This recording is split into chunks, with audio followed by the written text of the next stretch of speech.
everybody, welcome to another episode of Classic Gaming Brothers. I'm Zach. And I'm Seth. And we are the Classic Gaming Brothers. That's right, we are the Classic Gaming Brothers. We are the Classic Gaming Brothers. That's right. Starting us off, we just want to say thank you to Phil for joining us last week's episode.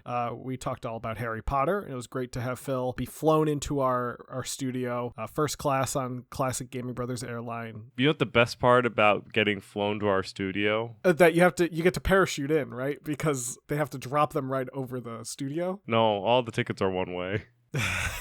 It's nothing in the budget to send people back from where they came from. When Mike found out about that, he was pissed. Yeah, it happens. But then he just keeps coming back. Oh, I don't think he actually left. No, I think Mike bought a house nearby. I think that's the sound that we hear when, we hear the construction going on. I think that's him working on, the den. Oh, that's like in a room just down the hall. Yeah, exactly. Yeah. Well, who knows? Maybe Phil will move in with Mike, and then we'll have constant guests coming in and out of the studio. Are they guests if they live here? That's the question. Yeah. So speaking of the question, what have you been playing lately? Well, Seth, after our interview with Phil, I got into the mood to play some Harry Potter video games. Oh, so great. I booted up Harry Potter in the Chamber of Secrets for the PC, but specifically the Extended Edition mod. Ooh. Yeah. This was a mod that was it's still being worked on, but the most recent update came out this year.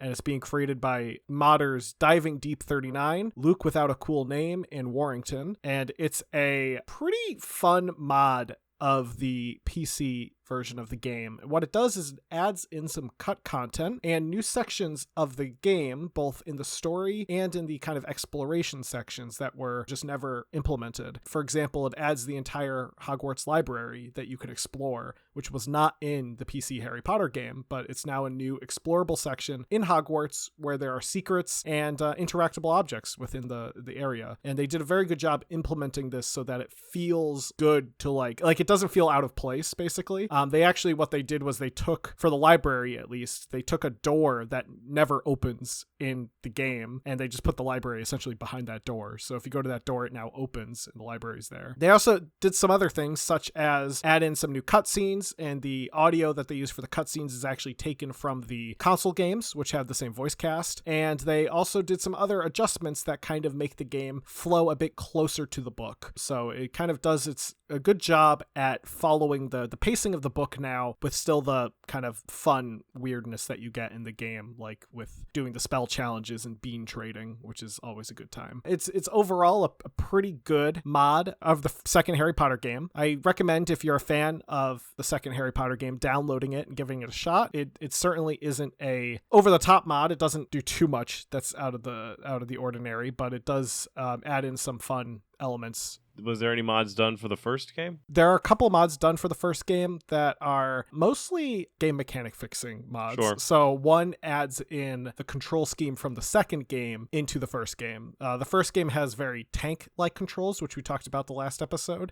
You have to pause and stop to cast spells, where in the second game you can cast spells while moving or jumping. So they added that into the first game to kind of make the game a bit more playable. And there's a couple other mods that exist out there. It's actually a pretty big modding scene, surprisingly. The games are built in the Unreal Engine, so it's a pretty easy to accomplish modding, I assume. A lot of modders from Russia are really into modding the game, which is interesting. But so that's what I've been playing. Seth, what about you?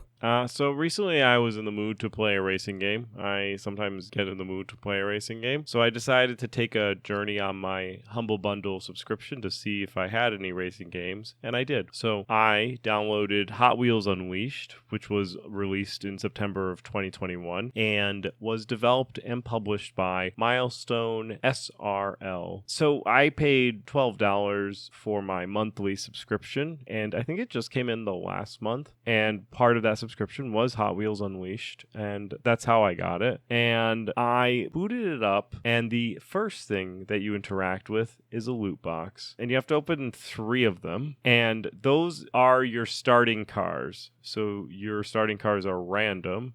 I did get a car that looked like it was like a Hot Wheels pizza delivery car, and so obviously that's the car I raced with. But you do also receive an achievement for opening your first loot box called The First One is Free, which is kind of an obnoxious name for an achievement because that implies that all of the other ones are not free. Then it drops you into a tutorial map, and the racing is, as you would expect, kind of arcadey. You have boost mechanics and you have drift mechanics, and the drift gives you your boost. Once I figured it out and kind of got the hang of it, I was easily placing first. Like, I at one point in time spun around and there were no cars around because I was so far ahead. The map is really cool. The graphics are really good, and like, it's a very Hot Wheels style map where you see like the large items strewn about. There are also a few different game modes that you can play, and you can customize your home as well with upgrading your like decorations in your house. You have like a kitchen and a living room and stuff like that, and you can also view your Hot Wheels up pretty close, and you can modify your Hot Wheels with like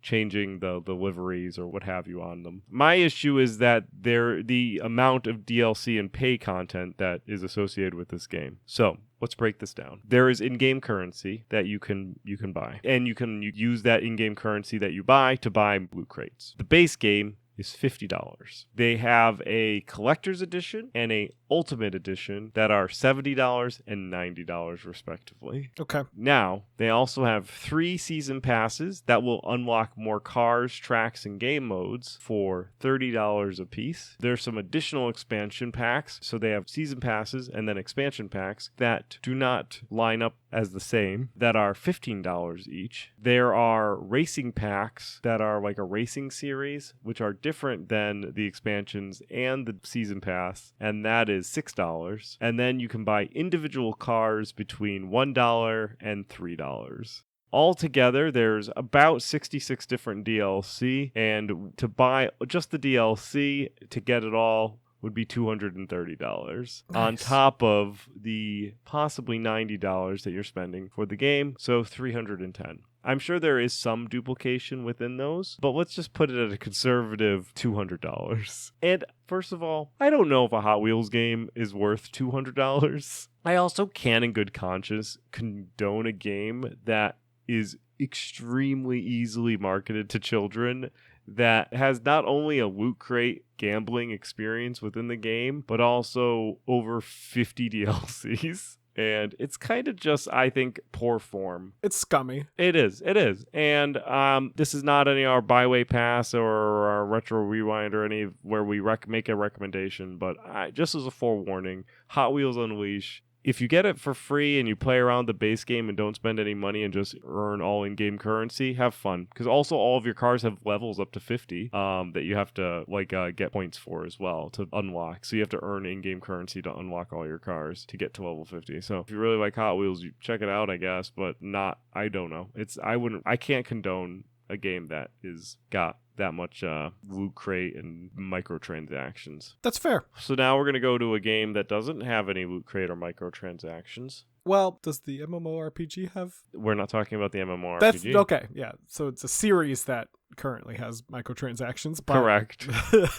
But this particular game does not Correct. have microtransactions. Okay. Yes, that's accurate. And in fact, it did have one DLC only on the Xbox. And we'll talk about that. And it was free. Now, we talked about BioWare back in episode 138, which is aptly named the BioWare episode. So in the event that you want to learn about BioWare as a team and as their history, head on back to episode 138 and check that episode out. Now, the BioWare team, they worked on a number of games. Some of them we actually already talked about as well, such as our Baldur's Gate episode, whereas there are other games that they've worked on that we have yet to touch on, or we've touched on them very briefly, though they probably do have episodes dedicated to them in the future, because I'm at least a pretty big BioWare fan, so they tend to creep in every so many months. Yeah, I own a lot of the BioWare games. I haven't finished them, but I've played a bunch. Yeah. So this episode, we'll be talking about one of their games that was arguably one of their best games,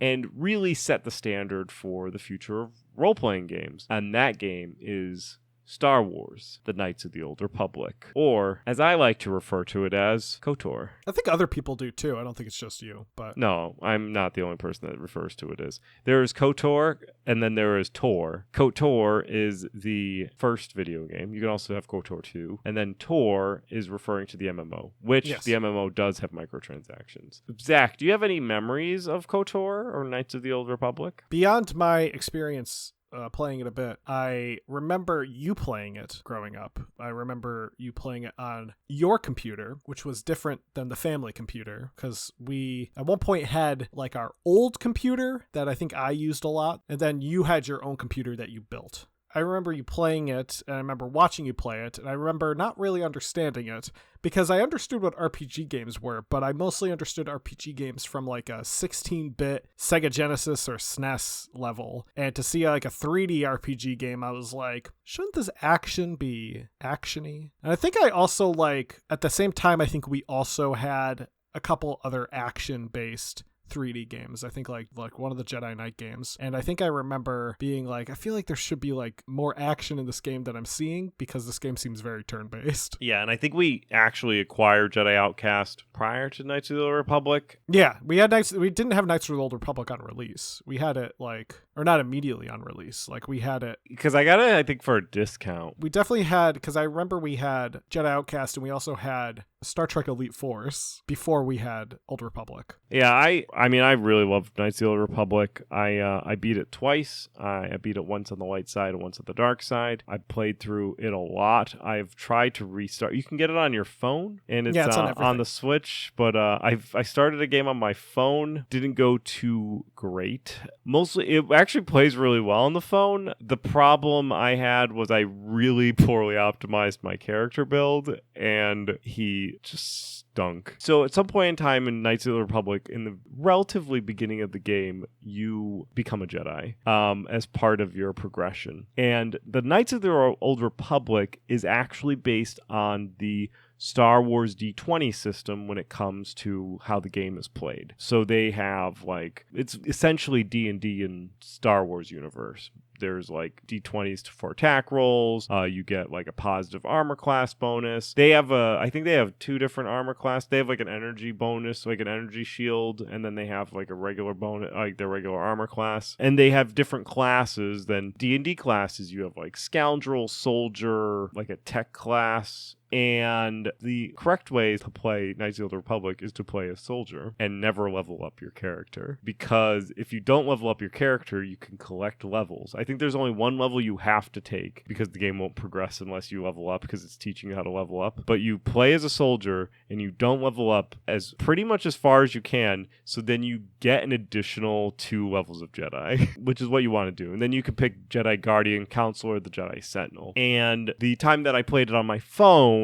I made a scoundrel and was also trying not to level up my scoundrel character, and it was not great. So maybe I'll restart it, as I often say, with a soldier and properly play through the game again. So how did Knights of the Republic come to be? Back in 2000, after the release of Neverwinter Nights and the sell-off of the D&D license, BioWare came out and announced that they were partnering with LucasArts, and they were going to be creating a Star Wars role-playing game, and it would be primarily for the Xbox, but would also see release on the PC. Amazingly, BioWare made an excellent decision right at the get-go with working with LucasArts. So what ended up happening was, towards the end of 1999, LucasArts approached BioWare and said, hey, it's the end of 1999, beginning of 2000, we just released Phantom Menace, and we're working on Episode 2, Attack of the Clones, which was due out in 2002. So LucasArts said, hey, BioWare, you guys could do an Episode 2 tie-in game. That would be great. And it could come out alongside the movie. And wouldn't that have been something? A BioWare tie-in game? That would have been really interesting. And I wonder what that world would have looked like. The changes that could have happened if we saw them do a tie-in game instead of what they ended up doing. Because they ended up essentially LucasArts said, yeah, you could do the tie-in game. And obviously the tie-in game, not only are you kind of literally tied to what you're making a game about, you also have a pretty strict deadline, right? It's like, you need to make this game about this particular item, and also you need to make it release around the time that the movie comes out so it's relevant. And so they're like, so that's what we would want you to do.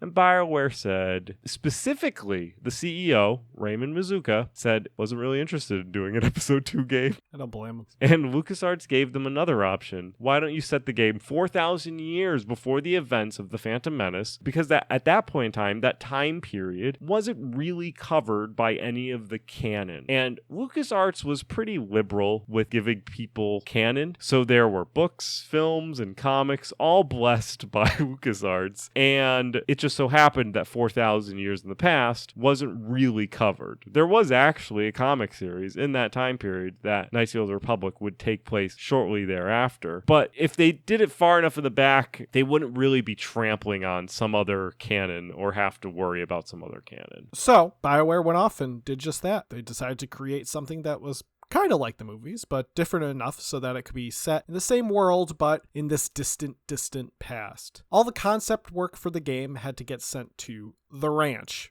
Skywalker Ranch, which was where George Lucas got everything done. And this was basically so that George and the LucasArts team could sign off on the designs. But the feedback they received was overall minor, and the suggestions coming out of Lucas was feedback that was ultimately well received and ended up helping make this game a more true Star Wars title. I think that they would have probably gotten a lot more feedback if they were doing an episode 2 game. Like, they would have been a little nitpicky, but like 4,000, like George Lucas was like, I don't really care. Now, it's good that the relationship between Lucas and the BioWare team was good, because a relationship between a licensor and a licensee really does need to be close, or there will be constantly reworking coming from both sides.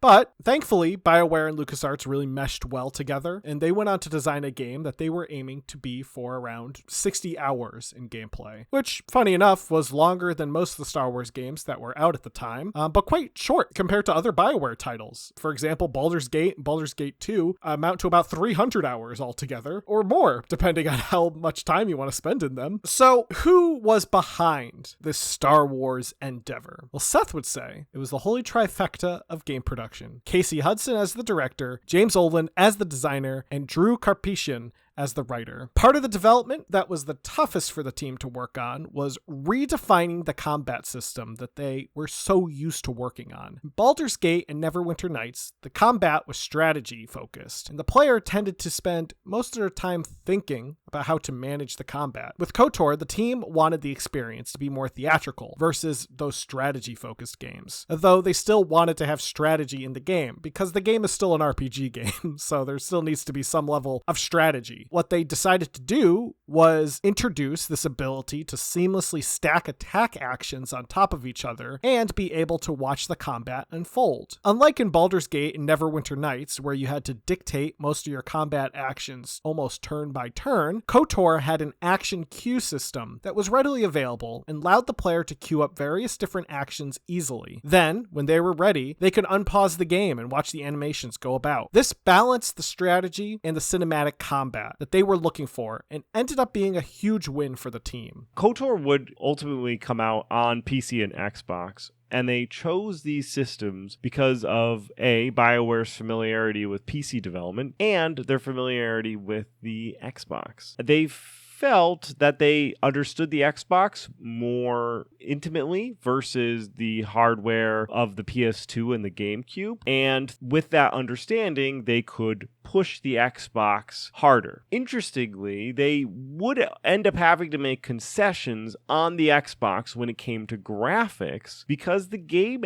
has a pretty extensive AI, scripts, models, and an expansive environment that pushes on the Xbox in a non-traditional way, where it's not the graphics that's causing the Xbox to chug. It's maybe the AI that it's trying to compute. So they would end up having to pull the graphics a little bit back on the Xbox versus the PC release. Now, they worked in the Odyssey engine, which was an evolution of the Aurora engine, which was used for Neverwinter Nights. They essentially took the Aurora engine and used it as a shell and reworked the entire thing and named it the Odyssey engine. And for its time, time, the Odyssey engine was a highly detailed engine that would even capture things that were novel for the time, which really are par the course for today, but it was able to like pick up on grass flowing in the wind, or sand or dust flowing in Tatooine, or little things like poofing up off your character's feet as they walked across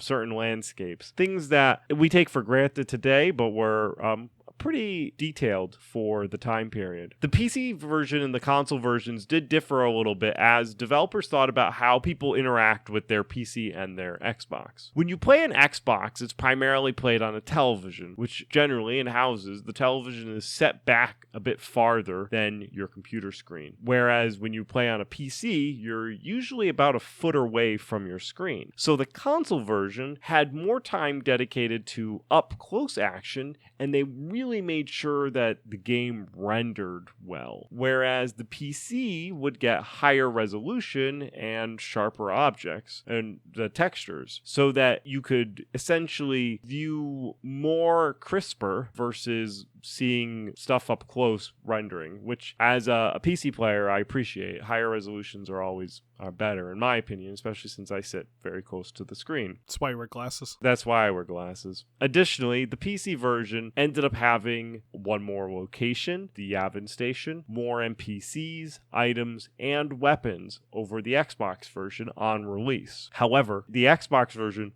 would get a DLC for this additional items that were included in the PC version for free later, as long as you were able to connect to the internet to download it through Xbox Live. So I guess you did have to pay for it a little bit because you had to pay for the Xbox Live service. Now the story, and thus the sound, for Knights of the Old Republic was intense.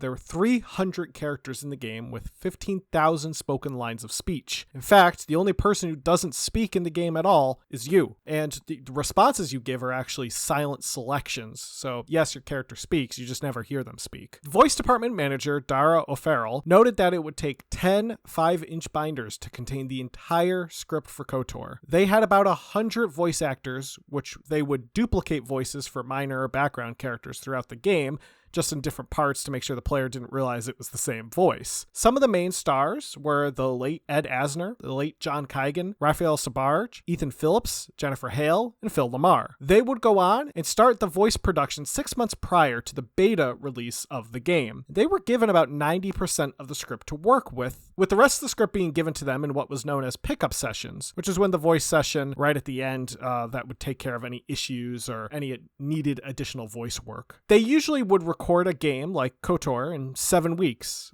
However, they didn't. They recorded it all in 5 weeks. There was a stretch of 2 weeks where they recorded all day and all night. Each of the 100 voice actors had to be recorded one at a time. Since the game was extremely non-linear, it would be difficult to record multiple scenes with the same voice actor, as the party composition might change. Most of the work was recorded in English, as it would end up being Galactic Basic that they were speaking. However, they do have voice work that represented a tenth of the script in Huttese, and they actually translated the English into Huttese for the game using Ben Burt's Star Wars Galactic Phrasebook and Travel Guide. I was reading about the voice department manager, Mr. O'Farrell there, and he said that some of the actors were good at Huttese, some of them were not. And those who were not had to do essentially the mimicking, where they just repeat the voice director every single line of dialogue. He had to personally, the voice director, had to read 150 lines of dialogue that were just then read by the voice actor after he said it, so that the actor would just repeat it into the microphone. Nice. Now, hot off the heels of Harry Potter and the Philosopher's Stone, Jeremy Soule composed the game's score. However, he had to design an orchestral score without the ability to have an orchestral score. During the time they were working on this game, the height of technology was an 8 megabit per second MIDI system. So Jeremy would have to essentially fake an orchestra by writing the various musical segments and timing it right, so it sounded like they were playing together. Now, to talk about the game takes place, as we discussed, 4,000 years to the events of Episode 1, The Phantom Menace, and follows the conclusion of the comic series Star Wars, Tales of the Jedi. Essentially, the background is that the Mandalorian warriors invaded the Republic, and the Jedi were wishy-washy about getting immediately involved in defending the Republic, because honestly, that's what the Jedi do. They are very wishy-washy about doing anything. And eventually, a couple of Jedi decide to go on by themselves and fight the Mandalorians, and they go on to win. Those Jedis were Revan and Malak. After they declared victory, Revan and Malak then went off to the Great Unknown, into the unknown regions, and they disappeared for 1 year. When they came back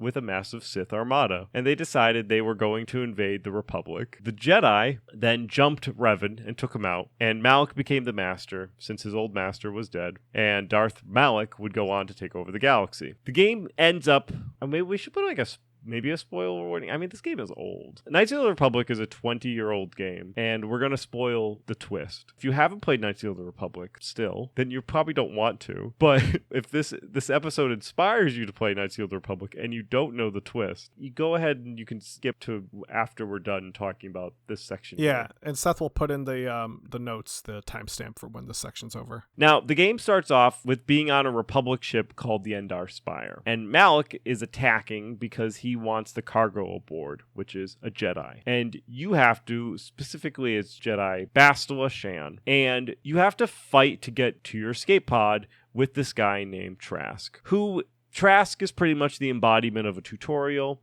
and he ends up not making it. You then meet up with a guy named Carth Onasi, and together you escape the Endar Spire and crash land on the planet of Terrace, which is like Coruscant, but not.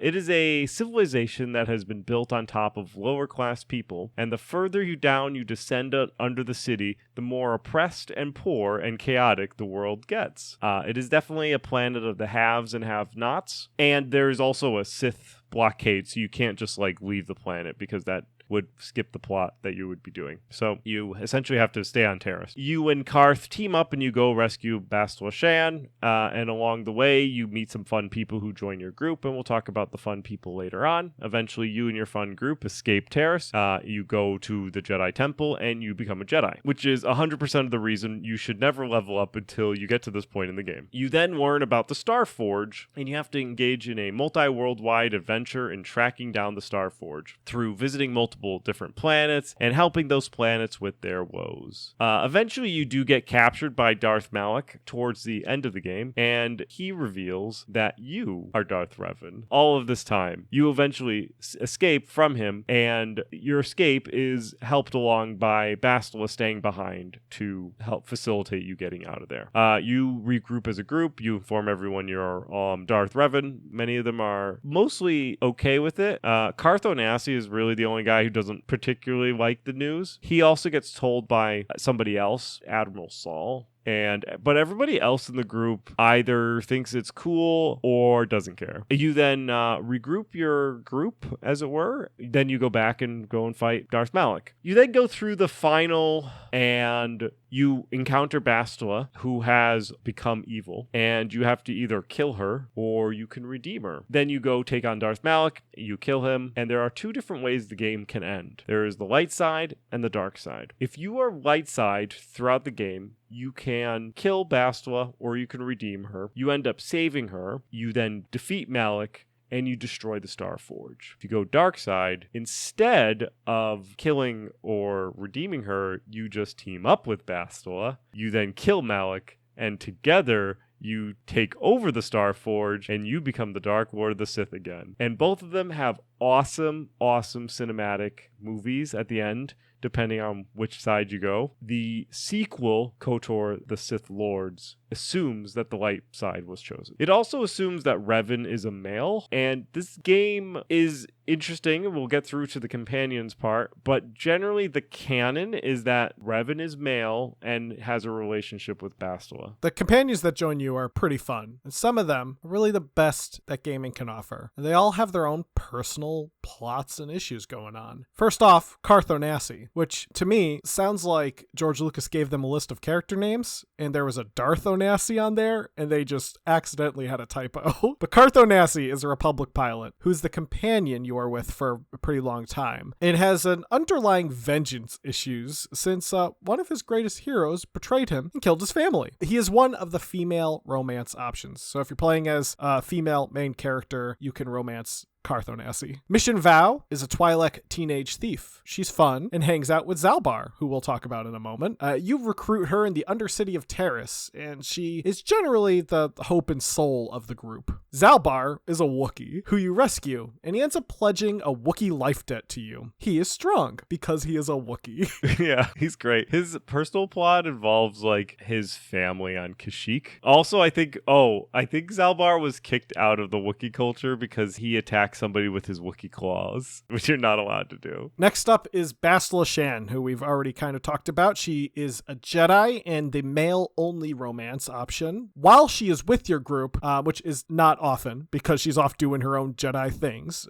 Captured. She's a pretty strong member and has a Force battle meditation ability that is unique to her in the game. Jolie Bindo is our next character. This is a gray Jedi, which are kind of it's like a controversial topic now, I noticed in the Star Wars fandom, but gray Jedi are essentially Jedi who decided they weren't either light or dark side. And Jolie is like this. He has decided he is neither light nor dark and is a hermit, and he knows a lot of stuff, despite the fact he might not appear to know a lot of stuff. We have T3M4, which is a R2-D2 like astromech droid. T3M4 actually kind of looks weird. He has like stilt legs. And a flat round head. Yeah, a flat round head. We got Canderous Ordo next. He's a Mandalorian mercenary who's very Mandalorian, which is awesome since this game came out well before the Mandalorian television show. So it was kind of cool to get a bit of Mandalorian lore that we did not have before, because the Mandalorians were kind of this mythic race that we really only saw with Boba Fett and some comic books and stuff. And Canderous does not wear, in the first game, he does not wear armor nor a helmet, and he just rolls around with his buzz cut and his machine gun. Like nice. he has like a machine cannon gun. Then we have Johanny, who's a Cathar Jedi who fell to the dark side, and you are tasked with taking her out. But you can spare her and forgive her, and she will be redeemed. She is also a female romance option. Then we have HK47, named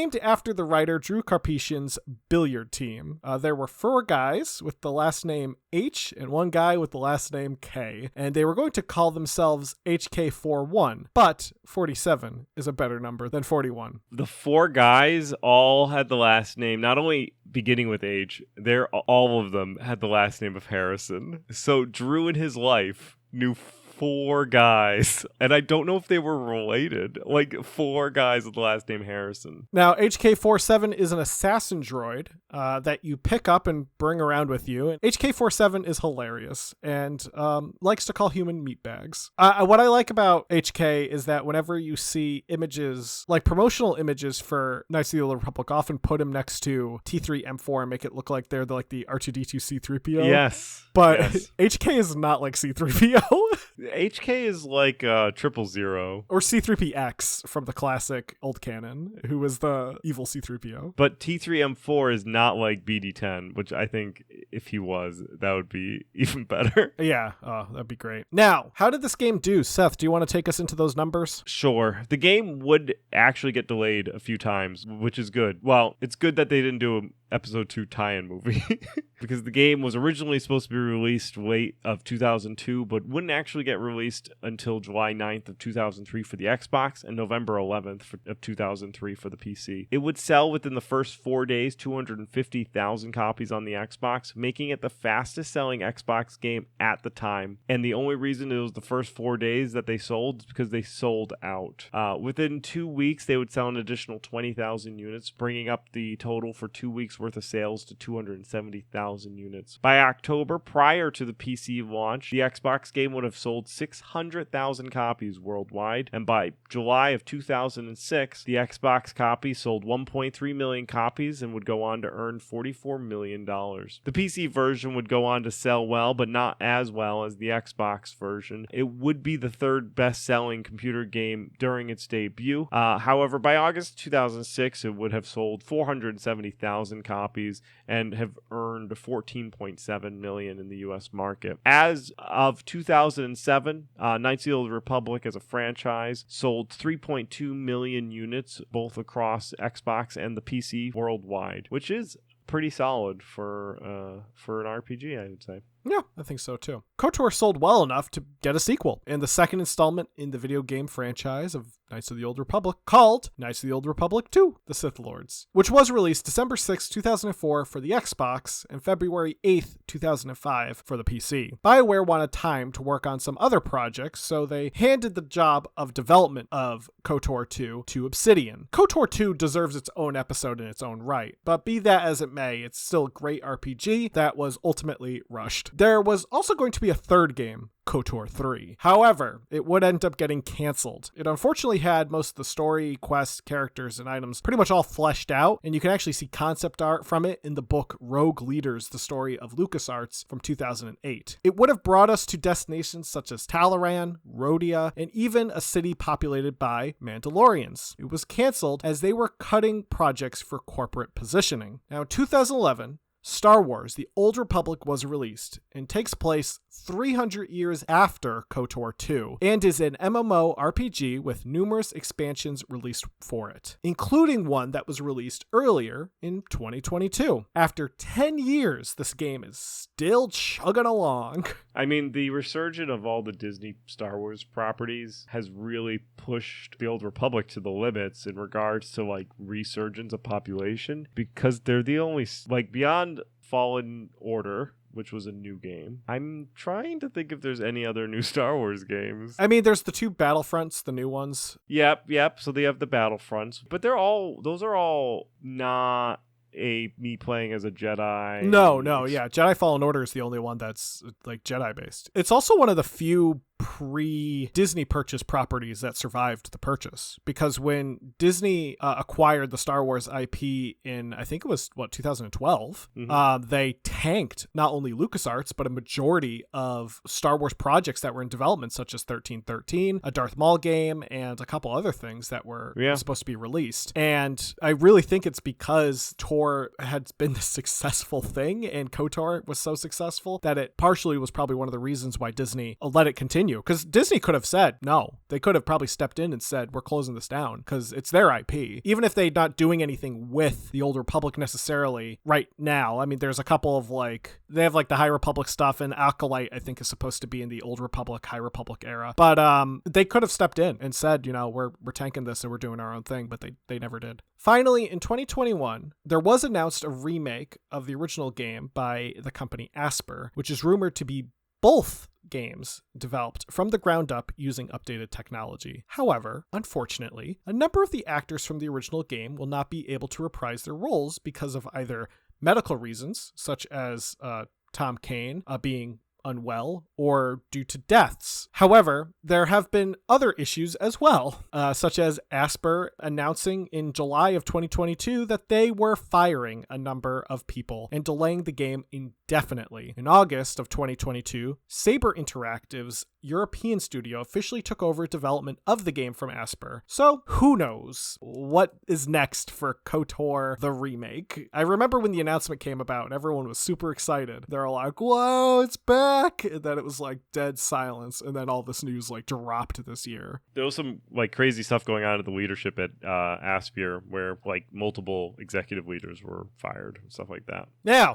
That will be our KOTOR episode, right? Yes, it will be. That was fun. So look forward in the future for an episode on KOTOR 2. Yeah, we're probably due for an Obsidian dedicated episode too, talking about their company. Now, we're going to get into our Retro Rewind segment. The Retro Rewind segment, Seth, this is what we're going to do. Seth, I want you to go first and talk about the game I gave you. Sure. As you may know, our last episode we had Phil, so we didn't talk about those games that were assigned to us. But then, if you go back to that previous episode, Zach didn't actually give me a game. He then messaged and let me know that he didn't give me a game, so he wanted me to play Garfield Caught in the Act for the Sega. He, however, didn't specify which Sega.